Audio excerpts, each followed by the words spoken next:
Palace Hotel at Fort Romper was painted a light blue, a shade that is on the legs of a kind of heron, causing the bird to declare its position against any background. The Palace Hotel, then, was always screaming and howling in a way that made the dazzling winter landscape of Nebraska seem only a gray, swampish hush. It stood alone on the prairie, and when the snow was falling, the town 200 yards away was not visible. But when the traveler alighted at the railway station, he was obliged to pass the Palace Hotel before he could come upon the company of low clapboard houses which composed Fort Romper, and it was not to be thought that any traveler could pass the Palace Hotel without looking at it. Pat Scully, the proprietor, had proved himself a master of strategy when he chose his paints. It is true that on clear days, when the great transcontinental expresses, long lines of swaying Pullmans, swept through Fort Romper, passengers were overcome at the sight, and the cult that knows the brown reds and the subdivisions of the dark greens of the East expressed shame, pity, horror in a laugh.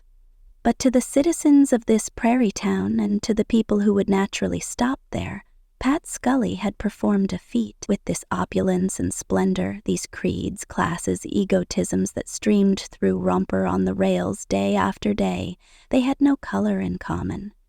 As if the displayed delights of such a blue hotel were not sufficiently enticing, it was Scully's habit to go every morning and evening to meet the leisurely trains that stopped at Romper, and work his seductions upon any man that he might see wavering, gripsack in hand. One morning, when a snow-crusted engine dragged its long string of freight cars and its one-passenger coach to the station, Scully performed the marvel of catching 3 men. One was a shaky and quick-eyed Swede with a great shining cheap valise. One was a tall, bronzed cowboy who was on his way to a ranch near the Dakota line. One was a little silent man from the East who didn't look it and didn't announce it. Scully practically made them prisoners. He was so nimble and merry and kindly that each probably felt it would be the height of brutality to try to escape. They trudged off over the creaking board sidewalks in the wake of the eager little Irishman. He wore a heavy fur cap, squeezed tightly down on his head. It caused his 2 red ears to stick out stiffly, as if they were made of tin. At last, Scully, elaborately, with boisterous hospitality, conducted them through the portals of the Blue Hotel. The room which they entered was small. It seemed to be merely a proper temple for an enormous stove, which, in the center, was humming with godlike violence. At various points on its surface, the iron had become luminous and glowed yellow from the heat. Beside the stove, Scully's son Johnny was playing high-five with an old farmer, who had whiskers both gray and sandy. They were quarreling. Frequently, the old farmer turned his face towards a box of sawdust, colored brown from tobacco juice, that was behind the stove, and spat with an air of great impatience and irritation. With a loud flourish of words, Scully destroyed the game of cards and bustled his son upstairs with part of the baggage of the new guests. He himself conducted them to 3 basins of the coldest water in the world. The cowboy and the Easterner burnished themselves fiery red with this water, until it seemed to be some kind of a metal polish. The Swede, however, merely dipped his fingers gingerly and with trepidation. It was notable that throughout this series of small ceremonies, the 3 travelers were made to feel that Scully was very benevolent. He was conferring great favors upon them. He handed the towel from one to the other with an air of philanthropic impulse. Afterwards, they went to the first room, and, sitting about the stove, listened to Scully's officious clamor at his daughters, who were preparing the midday meal. They reflected in the silence of experienced men who tread carefully amid new people. Nevertheless, the old farmer, stationary, invincible in his chair near the warmest part of the stove, turned his face from the sawdust box frequently and addressed a glowing commonplace to the strangers. Usually he was answered in short but adequate sentences by either the cowboy or the Easterner. The Swede said nothing. He seemed to be occupied in making furtive estimates of each man in the room. One might have thought that he had the sense of silly suspicion which comes to guilt. He resembled a badly frightened man. Later, at dinner, he spoke a little, addressing his conversation entirely to Scully. He volunteered that he had come from New York, where for 10 years he had worked as a tailor. These facts seemed to strike Scully as fascinating, and afterwards he volunteered that he had lived at Romper for 14 years. The Swede asked about the crops and the price of labor. He seemed barely to listen to Scully's extended replies. His eyes continued to rove from man to man. Finally, with a laugh and a wink, he said that some of these Western communities were very dangerous, and after his statement he straightened his legs under the table, tilted his head, and laughed again, loudly. It was plain that the demonstration had no meaning to the others. They looked at him wondering and in silence. As the men trooped heavily back into the front room, the 2 little windows presented views of a turmoiling sea of snow. The huge arms of the wind were making attempts, mighty, circular, futile, to embrace the flakes as they sped. A gatepost, like a still man with a blanched face, stood aghast amid this profligate fury. In a hearty voice, Scully announced the presence of a blizzard. The guests of the Blue Hotel, lighting their pipes, assented with grunts of lazy, masculine contentment. No island of the sea could be exempt in the degree of this little room with its humming stove. Johnny, son of Scully, in a tone which defined his opinion of his ability as a card player, challenged the old farmer of both gray and sandy whiskers to a game of high-five. The farmer agreed with a contemptuous and bitter scoff. They sat close to the stove and squared their knees under a wide board. The cowboy and the Easterner watched the game with interest. The Swede remained near the window, aloof, but with a countenance that showed signs of an inexplicable excitement.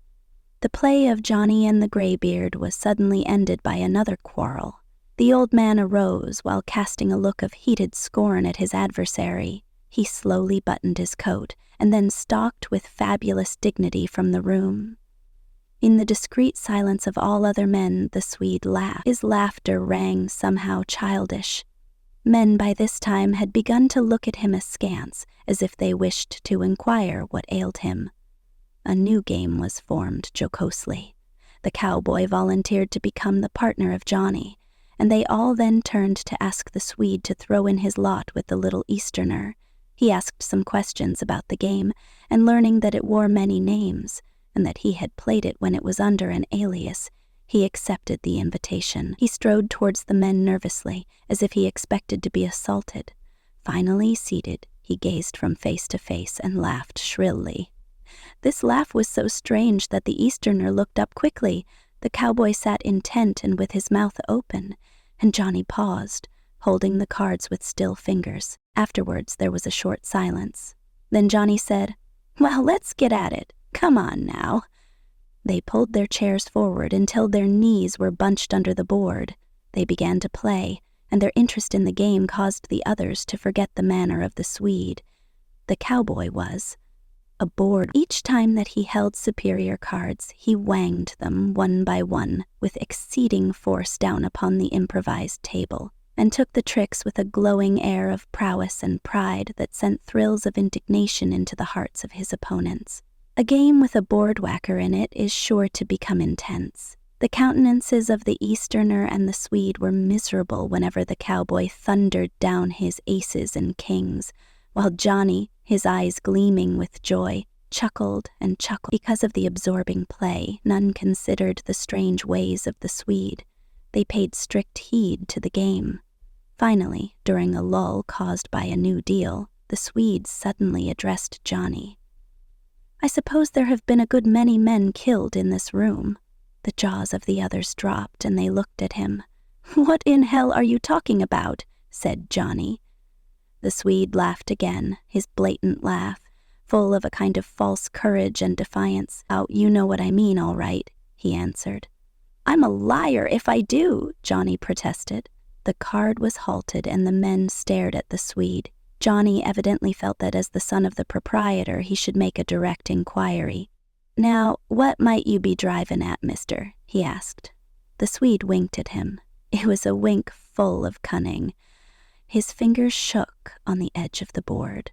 "Oh, maybe you think I have been to nowheres? Maybe you think I'm a tenderfoot? I don't know nothing about you, answered Johnny, and I don't give a damn where you've been. All I got to say is that I don't know what you're driving at. There hain't never been nobody killed in this room. The cowboy, who had been steadily gazing at the Swede, then spoke. What's wrong with you, mister? Apparently it seemed to the Swede that he was formidably menaced. He shivered and turned white near the corners of his mouth. He sent an appealing glance in the direction of the little Easterner. During these moments he did not forget to wear his air of advanced pot valor. They say they don't know what I mean, he remarked mockingly to the Easterner. The latter answered after prolonged and cautious reflection. I don't understand you, he said, impassively. The Swede made a movement then which announced that he thought he had encountered treachery from the only quarter where he had expected sympathy, if not help. Oh, I see you are all against me. I see. The cowboy was in a state of deep stupefaction. Say, he cried as he tumbled the deck violently down upon the board. Say, what are you getting at, hey? The Swede sprang up with the celerity of a man escaping from a snake on the floor.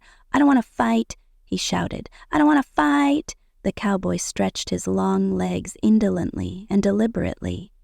His hands were in his pockets. He spat into the sawdust box. Well, who the hell thought you did? He inquired. The Swede backed rapidly towards a corner of the room. His hands were out protectingly in front of his chest, but he was making an obvious struggle to control his fright. Gentlemen, he quavered, I suppose I am going to be killed before I can leave this house. I suppose I am going to be killed before I can leave this house. In his eyes was the dying swan look. Through the windows could be seen the snow turning blue in the shadow of dusk. The wind tore at the house, and some loose thing beat regularly against the clapboards like a spirit tapping. A door opened and Scully himself entered. He paused in surprise as he noted the tragic attitude of the Swede. Then he said, What's the matter here? The Swede answered him swiftly and eagerly. These men are going to kill me. Kill you, ejaculated Scully. Kill you? What are you talking? The Swede made the gesture of a martyr. Scully wheeled sternly upon his son. What is this, Johnny? The lad had grown sullen. Damned if I know, he answered. I can't make no sense to it. He began to shuffle the cards, fluttering them together with an angry snap. Now, says a good many men have been killed in this room, or something like that, and he says he's going to be killed here too. I don't know what ails him. He's crazy, I shouldn't wonder. Scully then looked for explanation to the cowboy, but the cowboy simply shrugged his shoulders. Kill you? Said Scully again to the Swede. Kill you? Man, you're off your nut. Oh, I know, burst out the Swede. I know what will happen. Yes, I'm crazy. Yes, of course I'm crazy, yes. But I know one thing. There was a sort of sweat of misery and terror upon his face. I know I won't get out of here alive. The cowboy drew a deep breath as if his mind was passing into the last stages of dissolution. Well, I'm doggoned, he whispered to himself. Scully wheeled suddenly and faced his son. You been troubling this man. Johnny's voice was loud with its burden of grievance. Why, good God, I ain't done nothing to him, the Swede broke in. Gentlemen, do not disturb yourselves. I will leave this house. I will go away because, he accused them dramatically with his glance, because I do not want to be killed. Scully was furious with his son. Will you tell me what is the matter, you young DeVille? What's the matter, anyhow? Speak out. Blame it, cried Johnny in despair. Don't I tell you I don't know? He says we want to kill him, and that's all I know. I can't tell what ails him. The Swede continued to repeat, Never mind, Mr. Scully, never mind. I will leave this house. I will go away, because I do not wish to be killed. Yes, of course I am crazy, yes, but I know one thing. I will go away. I will leave this house. Never mind, Mr. Scully, never mind. I will go away. You will not go away until I hear the reason of this business. If anybody has troubled you, I will take care of him. This is my house. You are under my roof, and I will not allow any peaceable man to be troubled here. He cast a terrible eye upon Johnny, the cowboy, and the Easterner. "Never mind, Mr. Scully, never mind. I will go away. I do not wish to be killed." The Swede moved towards the door, which opened upon the stairs. It was evidently his intention to go at once for his baggage. "No, no," shouted Scully peremptorily, but the white-faced man slid by him and disappeared. "Now," said Scully severely, "what does this mean?" Johnny and the cowboy cried together, "Why, we didn't do nothing to him." Scully's eyes were cold. "No," he said, "you didn't." Johnny swore a deep oath. "Why, this is the wildest loon I ever see. We didn't do nothing at all. We were just sitting here playing cards and the father suddenly spoke to the Easterner. "Mr. Blank?" he asked. "What has these boys been doing?" The Easterner reflected again. "I didn't see anything wrong at all," he said at last, slowly. Scully began to howl. "But what does it mean?" He stared ferociously at his son. "I have a mind to lather you for this, me boy." Johnny was frantic. "Well, what have I done?" he bawled at his father. "I think you are tongue-tied," said Scully finally to his son, the cowboy, and the Easterner, and at the end of this scornful sentence he left the room. Upstairs, the Swede was swiftly fastening the straps of his great valise. Once his back happened to be half-turned towards the door, and, hearing a noise there, he wheeled and sprang up, uttering a loud cry. Scully's wrinkled visage showed grimly in the light of the small lamp he carried. This yellow effulgence, streaming upward, colored only his prominent features, and left his eyes, for instance, in mysterious shadow. He resembled a murderer. "Man, man," he exclaimed, "have you gone daffy?" "Oh no," rejoined the other. "There are people in this world who know pretty nearly as much as you do, understand?" For a moment they stood gazing at each other. Upon the Swede's deathly pale checks were two spots brightly crimson and sharply edged, as if they had been carefully painted. Scully placed the light on the table and sat himself on the edge of the bed. He spoke ruminatively. "By cracky, I never heard of such a thing in my life. It's a complete muddle. I can't for the soul of me think how you ever got this idea into your head." Presently he lifted his eyes and asked, "And did you sure think they were going to kill you?" The Swede scanned the old man as if he wished to see into his mind. "I did," he said at last. He obviously suspected that this answer might precipitate an outbreak. As he pulled on a strap, his whole arm shook, the elbow wavering like a bit of paper. Scully banged his hand impressively on the footboard of the bed. "Why, men, we're going to have a line of electric streetcars in this town next spring." "A line of electric streetcars," repeated the Swede stupidly. "And," said Scully, "there's a new railroad going to be built down from Broken Arm to here, not to mention the 4 churches and the smashin' big brick schoolhouse. Then there's the big factory, too. Why, in 2 years Romper'll be a metropolis." Having finished the preparation of his baggage, the Swede straightened himself. "Mr. Scully," he said, with sudden hardihood, "how much do I owe you?" "You don't owe me any," said the old man angrily. "Yes, I do," retorted the Swede. He took 75 cents from his pocket and tendered it to Scully, but the latter snapped his fingers in disdainful refusal. However, it happened that they both stood gazing in a strange fashion at 3 silver pieces on the Swede's open palm. "I'll not take your money," said Scully at last. "Not after what's been going on here." Then a plan seemed to strike him. "Here!" he cried, picking up his lamp and moving towards the door. "Here! Come with me a minute." "No," said the Swede in overwhelming alarm. "Yes," urged the old man. "Come on, I want you to come and see a picture just across the hall, in my room." The Swede must have concluded that his hour was come. His jaw dropped and his teeth showed like a dead man's. He ultimately followed Scully across the corridor. But he had the step of one hung in chains. Scully flashed the light high on the wall of his own chamber. There was revealed a ridiculous photograph of a little girl. She was leaning against a balustrade of gorgeous decoration, and the formidable bang to her hair was prominent. The figure was as graceful as an upright sled stake, and, withal, it was of the hue of lead. "There," said Scully, tenderly, That's the picture of my little girl that died. Her name was Carrie. She had the purtiest hair you ever saw. I was that fond of her. Turning then, he saw that the Swede was not contemplating the picture at all, but instead was keeping keen watch on the gloom in the rear. "Look, man," cried Scully heartily. "That's the picture of my little gal that died. Her name was Carrie, and then here's the picture of my oldest boy, Michael. He's a lawyer in Lincoln and doin' well. I gave that boy a grand dedication, and I'm glad for it now. He's a fine boy. Look at him now. Ain't he bold as blazes, him there in Lincoln, an honored and respected gentleman. An honored and respected gentleman," concluded Scully with a flourish, and so saying, he smote the Swede jovially on the back. The Swede faintly smiled. "Now," said the old man, "there's only one more thing." He dropped suddenly to the floor and thrust his head beneath the bed. The Swede could hear his muffled voice. "I'd keep it under me pillar if it wasn't for that boy Johnny. Then there's the old woman. Where is it now? I never put it twice in the same place.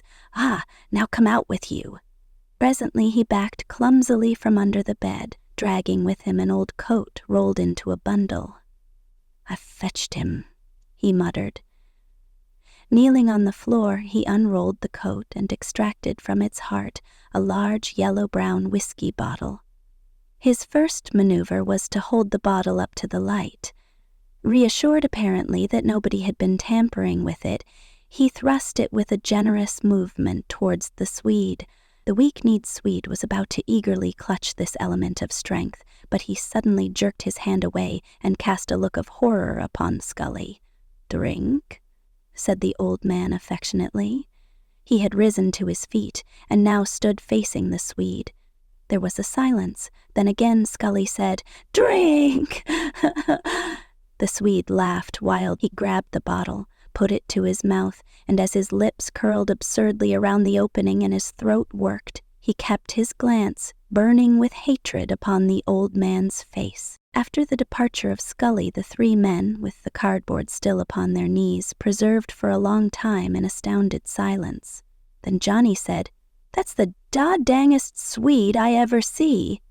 "He ain't no Swede," said the cowboy scornfully. "Well, what is he then?" cried Johnny. "What is he then?" "It's my opinion," replied the cowboy deliberately. "He's some kind of a Dutchman." It was a venerable custom of the country to entitle as Swedes all light-haired men who spoke with a heavy tongue. In consequence, the idea of the cowboy was not without its daring. "Yes, sir," he repeated. "It's my opinion this feller is some kind of a Dutchman." "Well, he says he's a Swede, anyhow," muttered Johnny sulkily. He turned to the Easterner. "What do you think, Mr. Blank?" "Oh, I don't know," replied the Easterner. "Well, what do you think makes him act that way?" asked the cowboy. "Why, he's frightened." The Easterner knocked his pipe against a rim of the stove. "He's clear frightened out of his boots."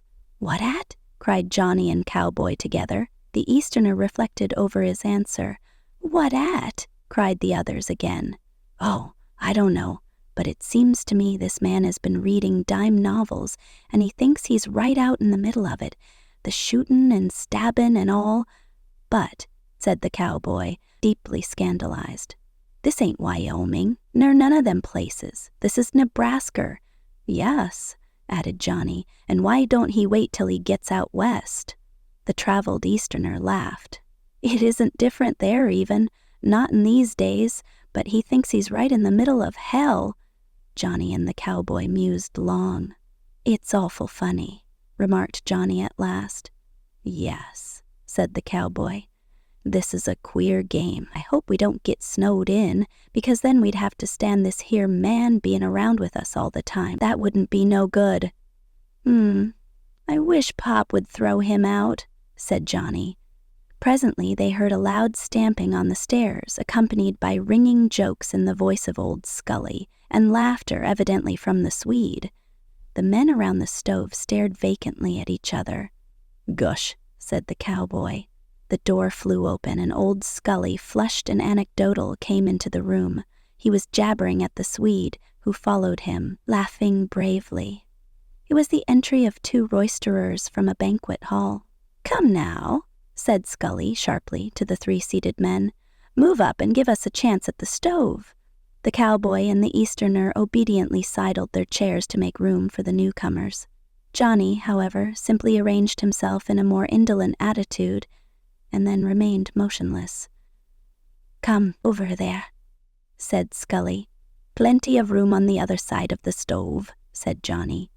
"Do you think we want to sit in the draught?" roared the father, but the Swede here interposed with a grandeur of confidence. "No, no, let the boy sit where he likes," he cried in a bullying voice to the father. All right," said Scully deferentially. The cowboy and the Easterner exchanged glances of wonder. The 5 chairs were formed in a crescent about one side of the stove. The Swede began to talk. He talked arrogantly, profanely, angrily. Johnny, the cowboy, and the Easterner maintained a morose silence, while old Scully appeared to be receptive and eager, breaking in constantly with sympathetic ejaculations. Finally, the Swede announced that he was thirsty. He moved in his chair and said that he would go for a drink of water. "I'll give it for ya," cried Scully at once. "No," said the Swede contemptuously. "I'll get it for myself." He arose and stalked with the air of an owner off into the executive parts of the hotel. As soon as the Swede was out of hearing, Scully sprang to his feet and whispered intensely to the others. "Upstairs, he thought I was trying to poison him." "Say," said Johnny, "this makes me sick. Why don't you throw him out in the snow?" "What, he's all right now," declared Scully. "It was only that he was from the East and he thought this was a tough place. That's all. He's all right now." The cowboy looked with admiration upon the Easterner. "You were straight," he said. "You were on to that there Dutchman." "Well," said Johnny to his father, "he may be all right now, but I don't see it. Other time he was scared, but now he's too fresh." Scully's speech was always a combination of Irish brogue and idiom, Western twang and idiom, and scraps of curiously formal diction taken from the storybooks and newspapers. He now hurled a strange mass of language at the head of his son. "What do I keep? What do I keep? What do I keep?" he demanded in a voice of thunder. He slapped his knee impressively to indicate that he himself was going to make reply, and that all should he keep a hotel, he shouted. "A hotel, do you mind? A guest under my roof has sacred privileges. He is to be intimidated by none. Not one word shall he hear that would prejudice him in favor of going away. I'll not have it. There's no place in this here town where they can say they ever took in a guest of mine because he was afraid to stay here." He wheeled suddenly upon the cowboy and the Easterner. "Am I right?" "Yes, Mr. Scully," said the cowboy. "I think you're right." "Yes, Mr. Scully," said the Easterner, "I think you're right." At 6 o'clock supper, the Swede fizzed like a fire wheel. He sometimes seemed on the point of bursting into riotous song, and in all his madness he was encouraged by old Scully. The Easterner was encased in reserve. The cowboy sat in wide-mouthed amazement, forgetting to eat, while Johnny wrathily demolished great plates of food. The daughters of the house, when they were obliged to replenish the biscuits, approached as warily as Indians, and, having succeeded in their purpose, fled with ill-concealed trepidation. The Swede domineered the whole feast, and he gave it the appearance of a cruel bacchanal. He seemed to have grown suddenly taller. He gazed, brutally disdainful, into every face. His voice rang through the room. Once, when he jabbed out harpoon menation with his fork to pinion a biscuit, the weapon nearly impaled the hand of the Easterner, which had been stretched quietly out for the same biscuit. After supper, as the men filed towards the other room, the Swede smote Scully ruthlessly on the shoulder. "Well, old boy, that was a good square meal." Johnny looked hopefully at his father. He knew that shoulder was tender from an old fall, and indeed it appeared for a moment as if Scully was going to flame out over the matter, but in the end he smiled a sickly smile and remained silent. The others understood from his manner that he was admitting his responsibility for the Swede's new viewpoint. Johnny addressed his parent in an aside. "Why don't you license somebody to kick you downstairs?" Scully scowled darkly by way of reply. When they were gathered about the stove, the Swede insisted on another game of high five. Scully gently deprecated the plan at first, but the Swede turned a wolfish glare upon him. The old man subsided, and the Swede canvassed the others. In his tone there was always a great threat. The cowboy and the Easterner both remarked indifferently that they would play. Scully said that he would presently have to go to meet the 6.58 train, and so the Swede turned menacingly upon Johnny. For a moment their glances crossed like blades, and then Johnny smiled and said, "Yes, I'll play." They formed a square with the little board on their knees. The Easterner and the Swede were again partners. As the play went on, it was noticeable that the cowboy was not board-whacking as usual. Meanwhile, Scully, near the lamp, had put on his spectacles and, with an appearance curiously like an old priest, was reading a newspaper. In time, he went out to meet the 6.58 train, and despite his precautions, a gust of polar wind whirled into the room as he opened the door. Besides scattering the cards, it dulled the players to the marrow. The Swede cursed frightfully. When Scully returned, his entrance disturbed a cosy and friendly scene. The Swede again cursed, but presently they were once more intent, their heads bent forward and their hands moving swiftly. The Swede had adopted the fashion of board-whacking. Scully took up his paper, and for a long time remained immersed in matters which were extraordinarily remote from him. The lamp burned badly, and once he stopped to adjust the wick. The newspaper, as he turned from page to page, rustled with a slow and comfortable sound. Then suddenly he heard 3 terrible words. "You are cheatin'!" Such scenes often prove that there can be little of dramatic import in environment. Any room can present a tragic front, any room can be comic. This little den was now hideous as a torture chamber. The new faces of the men themselves had changed it upon the instant. The Swede held a huge fist in front of Johnny's face, while the latter looked steadily over it into the blazing orbs of his accuser. The Easterner had grown pallid. The cowboy's jaw had dropped in that expression of bovine amazement which was one of his important mannerisms. After the 3 words, the first sound in the room was made by Scully's paper as it floated forgotten to his feet. His spectacles had also fallen from his nose, but by a clutch he had saved them in air. His hand, grasping the spectacles, now remained poised awkwardly and near his shoulder. He stared at the card players. Probably the silence was while a second elapsed. Then, if the floor had been suddenly twitched out from under the men, they could not have moved quicker. The 5 had projected themselves headlong towards a common point. It happened that Johnny, in rising to hurl himself upon the Swede, had stumbled slightly because of his curiously instinctive care for the cards and the wood. The loss of the moment allowed time for the revival of Scully, and also allowed the cowboy time to give the Swede a great push which sent him staggering back. The men found time together, and with shouts of rage, fear burst from every throat. The cowboy pushed and jostled feverishly at the Swede, and the Easterner and Scully clung wildly to Johnny. But through the smoky air, though he swung at Elizabeth Eastern others, the eyes of the 2 warriors ever saw each other in glances of challenge. They were once hot and steely, fierce, and overturned, and now the whole company of cards was scattered over the floor, where the boots of the men trampled the foot, and the kings and queens as they gazed with their silly eyes at the war that was raging above them. Scully's voice was dominating the yells. "Stop now! Stop, I say! Stop now!" Johnny, as he started to burst through the ring, heard Scully and the Easterner was crying, "Well, he says I cheated! He says I cheated! I won't allow no man to say I cheated! If he says I cheated, he's a ba-ba-ba!" The cowboy was telling the Swede, "Quit now! Quit! Do you hear?" The screams of the Swede never ceased. "He did cheat! I saw him! I saw him!" As for the Easterner, he was importuning in a voice that was not heeded. "Wait a moment, baby. Oh, wait a minute. What's the good of a fight over a game of cards? Wait a minute."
Chip? Well, let's go at it then, mister, said Johnny. The cowboy's brow was beaded with sweat from his efforts in intercepting all sorts of raids. He turned in despair to Scully. What are you going to do now? A change had come over the Celtic visage of the old man. He now seemed all eagerness. His eyes glowed. We'll let them fight, he answered stalwartly. I can't put up with it any longer. I've stood this damn Swede till I'm sick. We'll let them fight. The men prepared to go out of doors. The Easterner was so nervous that he had great difficulty in getting his arms into the sleeves of his new leather coat. As the cowboy drew his fur cap down over his cars, his hands trembled. In fact, Johnny and old Scully were the only ones who displayed no agitation. These preliminaries were conducted without words. Scully threw open the door. Well, come on, he said. Instantly a terrific wind caused the flame of the lamp to struggle at its wick, while a puff of black smoke sprang from the chimney top. The stove was in mid-sermon of the blast, and its voice swelled to equal the roar of the storm. Some of the scarred and bedabbled cards were caught up from the floor and dashed helplessly against the farther wall. The men lowered their heads and plunged into the tempest as into a sea. No snow was falling, but great whirls and clouds of flakes, swept up from the ground by the frantic winds, were streaming southward with the speed of bullets. The covered land was blue with the sheen of an unearthly satin, and there was no other hue save where, at the low black railway station, which seemed incredibly distant, one light gleamed like a tiny jewel. As the men floundered into a thigh-deep drift, it was known that the Swede was bawling out something. Scully went to him, put a hand on his shoulder, and projected an ear. "What's that you say?" he shouted. "I say," bawled the Swede again, "I won't stand much show against this gang. I know you'll all pitch on me." Scully smote him reproachfully on the arm. "Tut, man," he yelled. The wind tore the words from Scully's lips and scattered them far alee. "You are all a gang of—" Immediately turning their backs upon the wind, the men had swung around a corner to the sheltered side of the hotel. It was the function of the little house to preserve here, amid this great devastation of snow, an irregular V-shape of heavily encrusted grass, which crackled beneath the feet. One could imagine the great drifts piled against the windward side. When the party reached the comparative peace of this spot, it was found that the Swede was still bellowing. "Oh, I know what kind of a thing this is. I know you'll all pitch on me. I can't lick you all." Scully turned upon him panther fashion. "You'll not have to whip all of us. You'll have to whip my son Johnny, and the man what troubles you Durin. That time will have me to deal with." The arrangements were swiftly made. The two men faced each other, obedient to the harsh commands of Scully, whose face, in the subtly luminous gloom, could be seen set in the austere impersonal lines that are pictured on the countenances of the Roman veterans. The Easterner's teeth were chattering, and he was hopping up and down like a mechanical toy. The cowboy stood rock-like. The contestants had not stripped off any clothing. Each was in his ordinary attire. Their fists were up, and they eyed each other in a calm that had the elements of leonine cruelty in it. During this pause, the Easterner's mind, like a film, took lasting impressions of three men: the iron-nerved master of the ceremony, the Swede, pale, motionless, terrible, and Johnny, serene yet ferocious, brutish yet heroic. The entire prelude had in it a tragedy greater than the tragedy of action, and this aspect was accentuated by the long, mellow cry of the blizzard as it sped the tumbling and wailing flakes into the black abyss of the south. "Now," said Scully. The two combatants leaped forward and crashed together like bullocks. There was heard the cushioned sound of blows and of a curse squeezing out from between the tight teeth of one. As for the spectators, the Easterner's pent-up breath exploded from him with a pop of relief, absolute relief from the tension of the preliminaries. The cowboy bounded into the air with a yowl. Scully was immovable as from supreme amazement and fear at the fury of the fight which he himself had permitted and arranged. For a time the encounter in the darkness was such a perplexity of flying arms that it presented no more detail than would a swiftly revolving wheel. Occasionally a face, as if illumined by a flash of light, would shine out, ghastly and marked with pink spots. A moment later the men might have been known as shadows if it were not for the involuntary utterance of oaths that came from them in whispers. Suddenly a holocaust of warlike desire caught the cowboy, and he bolted forward with the speed of a bronco.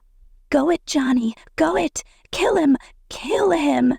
Scully confronted him. "Cape back," he said, and by his glance the cowboy could tell that this man was Johnny's father. To the Easterner there was a monotony of unchangeable fighting that was an abomination. This confused mingling was eternal to his sense, which was concentrated in a longing for the end. The priceless end. Once the fighters lurched near him, and as he scrambled hastily backward he heard them breathe like men on the rack. "Kill him, Johnny! Kill him! Kill him!"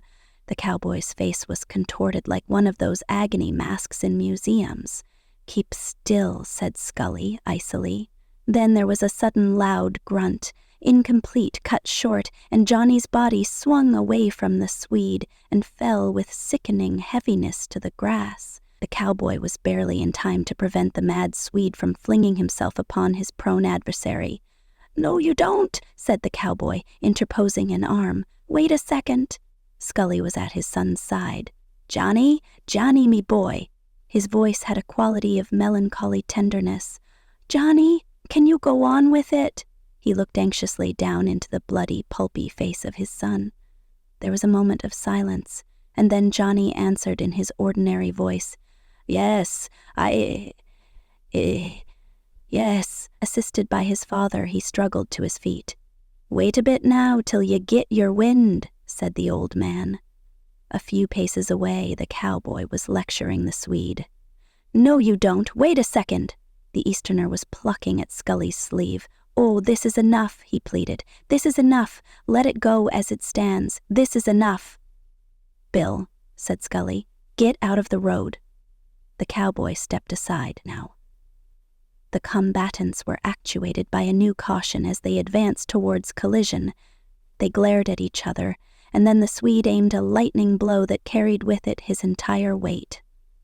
Johnny was evidently half stupid from weakness, but he miraculously dodged, and his fist sent the overbalanced Swede sprawling. The cowboy, Scully, and the Easterner burst into a cheer that was like a chorus of triumphant soldiery, but before its conclusion the Swede had scuffled agilely to his feet and come in berserk abandon at his foe.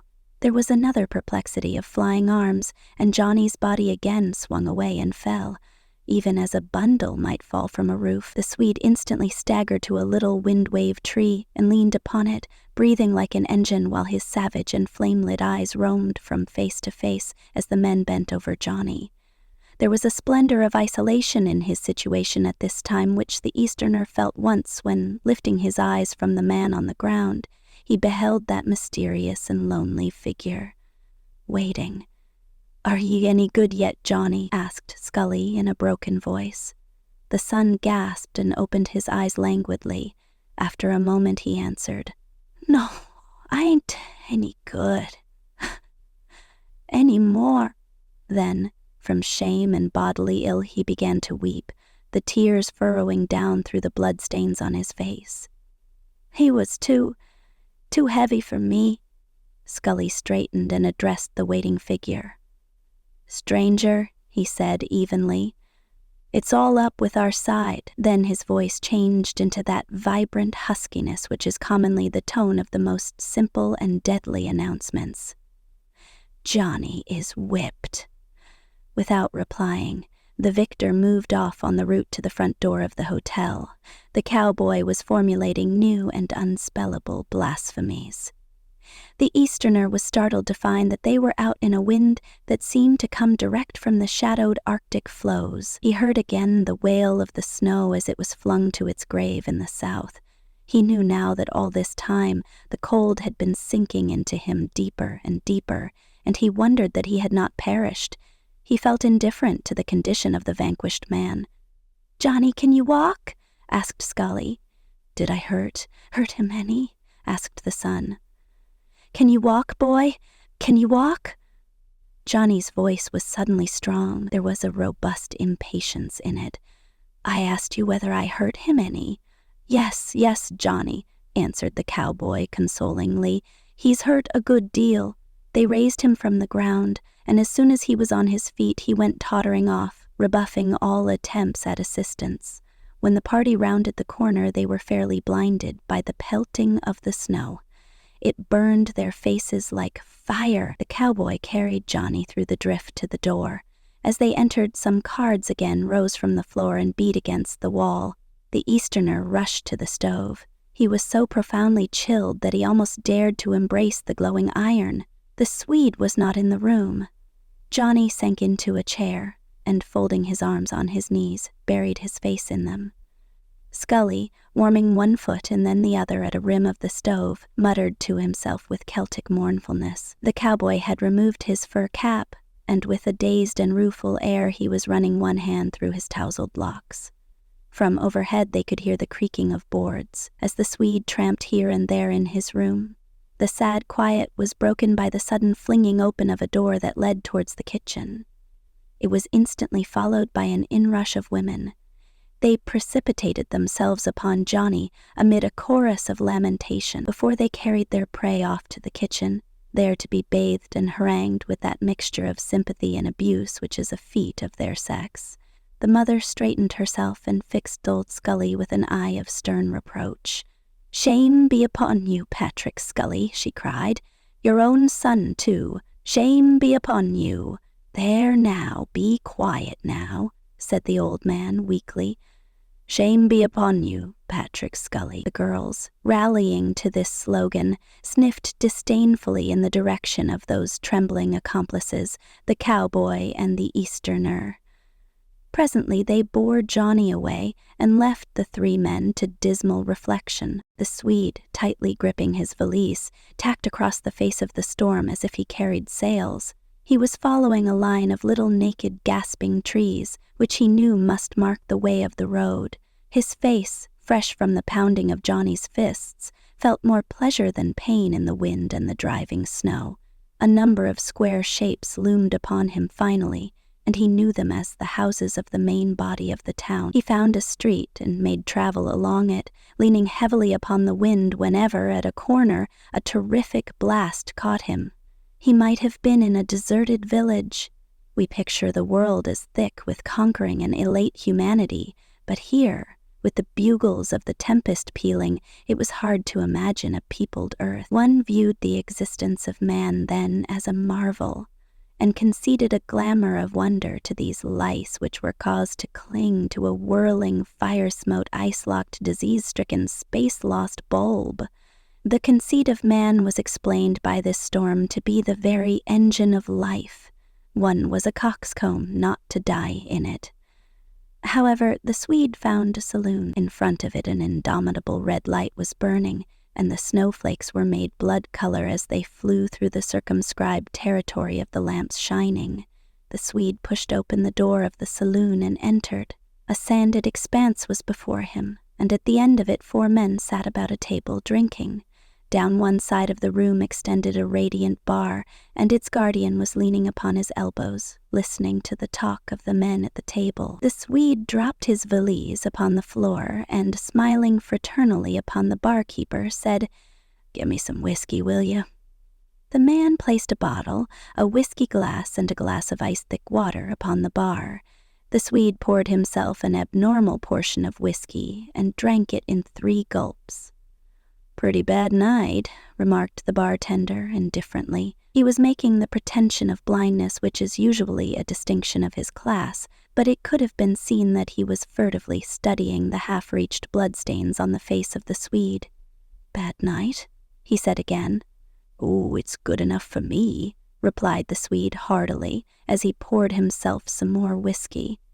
The barkeeper took his coin and maneuvered it through its reception by the highly Nicholased cash manner. A bell rang. A card labeled 20 C's had appeared.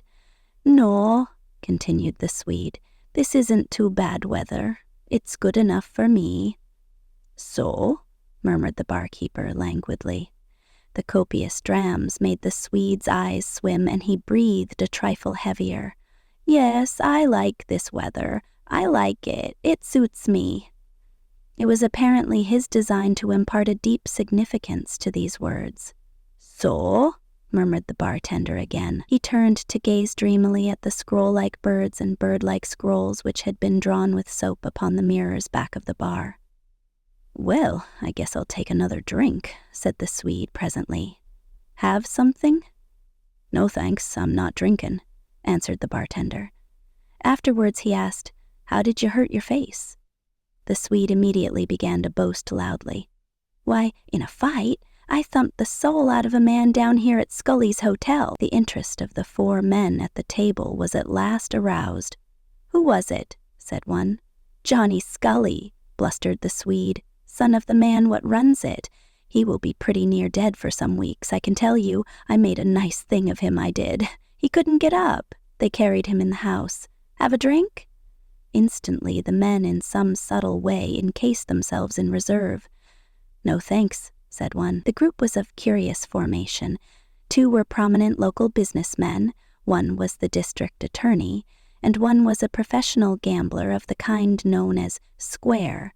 But a scrutiny of the group would not have enabled an observer to pick the gambler from the men of more reputable pursuits. He was, in fact, a man so delicate in manner when among people of fair class, and so judicious in his choice of victims, that in the strictly masculine part of the town's life he had come to be explicitly trusted and admired. People called him a thoroughbred. The fear and contempt with which his craft was regarded was undoubtedly the reason that his quiet dignity shone conspicuous above the quiet dignity of men who might be merely hatters, billiard markers, or grocery clerks. Beyond an occasional unwary traveler who came by rail, this gambler was supposed to prey solely upon reckless and senile farmers, who, when flush with good crops, drove into town in all the pride and confidence of an absolutely invulnerable stupidity. Hearing at times in circuitous fashion of the despoilment of such a farmer, the important men of Romper invariably laughed in contempt of the victim, and if they thought of the wolf at all, it was with a kind of pride at the knowledge that he would never dare think of attacking their wisdom and courage. Besides, it was popular that this gambler had a real wife and 2 real children in a neat cottage in a suburb where he led an exemplary home life, and when anyone even suggested a discrepancy in his character, the crowd immediately vociferated descriptions of this virtuous family circle. Then men who led exemplary home lives and men who did not lead exemplary home lives all subsided in a bunch, remarking that there was nothing more to be said. However, when a restriction was placed upon him, as, for instance, when a strong clique of members of the new Pollywog Club refused to permit him, even as a spectator, to appear in the rooms of the organization, the candor and gentleness with which he accepted the judgment disarmed many of his foes and made his friends more desperately partisan. He invariably distinguished between himself and a respectable Romper man so quickly and frankly that his manner actually appeared to be a continual broadcast compliment. And one must not forget to declare the fundamental fact of his entire position in Romper. It is irrefutable that in all affairs outside of his business, in all matters that occur eternally and commonly between man and man, this thieving card dealer was so generous, so just, so moral, that, in a contest, he could have put to flight the consciences of 9/10 of the citizens of Romper. And so it happened that he was seated in this saloon, with the 2 prominent local merchants and the district attorney. The Swede continued to drink raw whiskey, meanwhile babbling at the barkeeper and trying to induce him to indulge in potations. "Come on, have a drink, come on." "Well, have a little one then. By God, I've whipped a man tonight, and I want to celebrate. I whipped him good, too. Gentlemen," the Swede cried to the men at the table, "have a drink?" "Huh," said the barkeeper. The group at the table, although furtively attentive, had been pretending to be deep in talk, but now a man lifted his eyes towards the Swede and said shortly, "Thanks, we don't want any more." At this reply the Swede ruffled out his chest like a rooster. Well, he exploded, it seems I can't get anybody to drink with me in this town. Seems so, don't it? Well, said the barkeeper. Say, snarled the Swede, don't you try to shut me up. I won't have it. I'm a gentleman and I want people to drink with me, and I want them to drink with me now. Now, do you understand? He rapped the bar with his knuckles. Years of experience had calloused the bartender. He merely grew sulky. I hear you, he answered. Well, cried the Swede, listen hard then. See those men over there? Well, they're going to drink with me, and don't you forget it. Now you watch. Why? Yelled the barkeeper. This won't do. Why won't it? Demanded the Swede. He stalked over to the table and by chance laid his hand upon the shoulder of the gambler. How about this? He asked wrathfully. I asked you to drink with me. The gambler simply twisted his head and spoke over his shoulder. My friend, I don't know you. Oh, hell, answered the Swede. Come and have a drink. Now, my boy, advised the gambler kindly, take your hand off my shoulder and go away and mind your own business. He was a little slim man, and it seemed strange to hear him use this tone of heroic patronage to the burly Swede. The other men at the table said nothing. What? You won't drink with me, you little dude? I'll make you then. I'll make you. The Swede had grasped the gambler frenziedly at the throat and was dragging him from his chair. The other men sprang up. The barkeeper dashed around the corner of his bar. There was a great tumult, and then was seen a long blade in the hand of the gambler.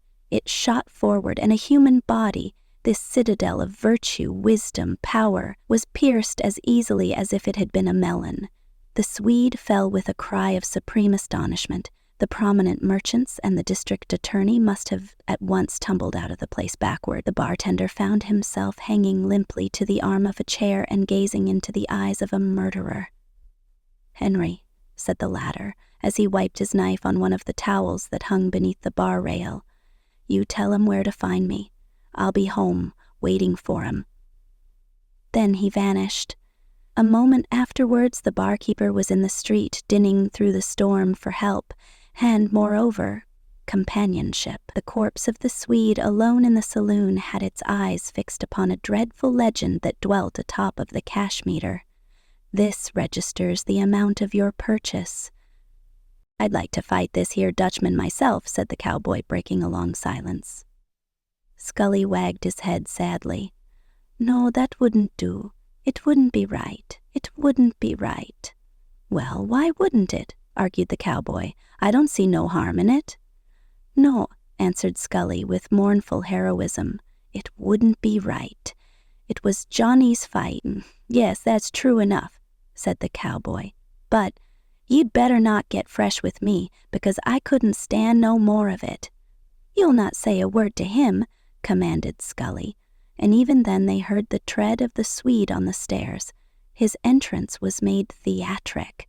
He swept the door back with a bang and swaggered to the middle of the room. No one looked at him. Well, he cried insolently at Scully, I s'pose you'll tell me now how much I owe you. The old man remained stolid. You don't owe me nothing, said the Swede. Don't owe him nothing. The cowboy addressed the Swede. Stranger, I don't see how you come to be so gay around here. Old Scully was instantly alert. Stop, he shouted, holding his hand forth, fingers upward. Bill, you shut up. The cowboy spat carelessly into the sawdust box.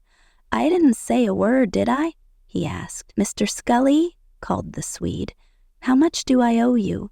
It was seen that he was attired for departure and that he had his valise in his hand. You don't owe me nothin', repeated Scully in his same imperturbable way.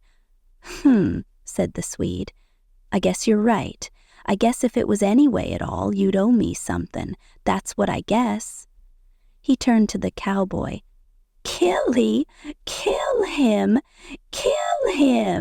he mimicked, and then guffawed victoriously. Kill him! He was convulsed with ironical humor, but he might have been jeering the dead. The three men were immovable and silent, staring with glassy eyes at the stove. The Swede opened the door and passed into the storm, giving one derisive glance backward at the still group. As soon as the door was closed, Scully and the cowboy leapt to their feet and began to curse. They trampled to and fro, waving their arms and smashing into the air with their fists. "Oh, but that was a hard minute," wailed Scully. "That was a hard minute. Him there leerin' and scoffin'. One bang at his nose was worth $40 to me that minute. How did you stand it, Bill?" "How did I stand it?" cried the cowboy in a quivering voice. "How did I stand it? Ooh!" The old man burst into sudden brogue.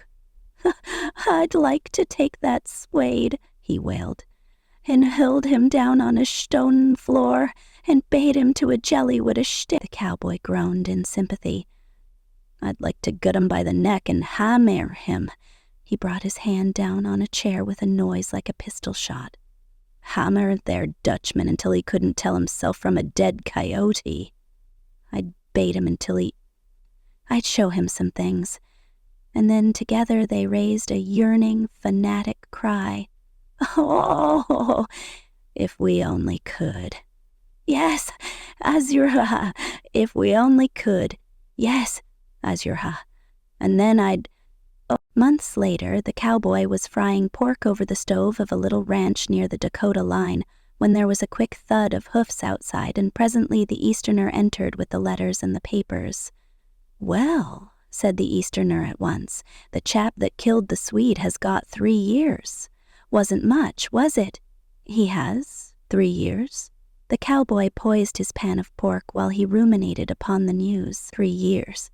That ain't much. No, it was a light sentence, replied the Easterner as he unbuckled his spurs. Seems there was a good deal of sympathy for him in Romper. "If the bartender had been any good," observed the cowboy thoughtfully, "he would have gone in and cracked that there Dutchman on the head with a bottle in the beginning of it and stopped all this here murderin'." "Yes, 1,000 things might have happened," said the Easterner tartly. The cowboy returned his pan of pork to the fire, but his philosophy continued. "It's funny, ain't it? If he hadn't said Johnny was cheatin', he'd be alive this minute. He was an awful fool. Game played for fun, too, not for money. I believe he was crazy. I feel sorry for that gambler," said the Easterner. "Oh, so do I," said the cowboy. "He don't deserve none of it for killin' who he did. The Swede might not have been killed if everything had been square." "Might not have been killed?" exclaimed the cowboy. "Everything square. Why, when he said that Johnny was cheatin' and acted like such a jackass, and then in the saloon he fairly walked up to get hurt?" With these arguments, the cowboy browbeat the Easterner and reduced him to rage. "You're a fool," cried the Easterner viciously. "You're a bigger jackass than the Swede by 1,000,000 majority. Now, let me tell you one thing. Let me tell you something. Listen. Johnny was cheating." "Ha! Johnny," said the cowboy blankly. There was a minute of silence, and then he said robustly, "Why, no, the game was only for fun." "Fun or not," said the Easterner, "Johnny was cheating. I saw him. I know it. I saw him. And I refused to stand up and be a man. I let the Swede fight it out alone. And you were simply puffing around the place and wanting to fight, and then old Scully himself. We are all in it. This poor gambler isn't even a noun. He is kind of an adverb. Every sin is the result of a collaboration. We, 5 of us, have collaborated in the murder of this Swede. Usually there are from 12 to 40 women really involved in every murder, but in this case it seems to be only 5 men. You, I, Johnny, old Scully, and that fool of an unfortunate gambler came merely as a culmination, the apex of a human movement, and gets all the punishment. The cowboy, injured and rebellious, cried out blindly into this fog of mysterious theory. "Well, I didn't do anything, did I?"